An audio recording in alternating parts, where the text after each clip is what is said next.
Et c'est une plénière pour une seule annonce. L'installation du bureau provisoire, dirigé par les doyens des élus, assisté par 2 députés nationaux, les moins âgés.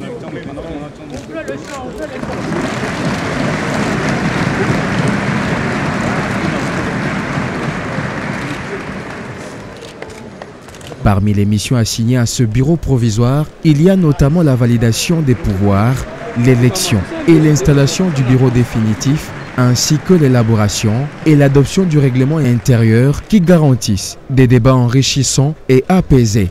Nous allons essayer de nous adapter, mais en mettant en exergue toujours l'intérêt supérieur de mon patron, qui est le peuple congolais. Si le peuple congolais a sanctionné le régime de M. Joseph Kabila, c'est parce que le peuple congolais ne s'est pas retrouvé.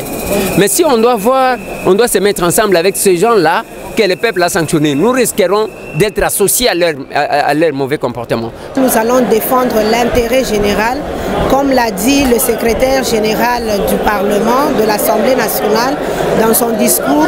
Il a dit: nous avons été présentés par nos partis politiques, mais nous avons été élus par le peuple. Et donc nous devons le devoir de lutter, de travailler pour que le peuple congolais se retrouve. Et telles sont nos missions ici au Parlement.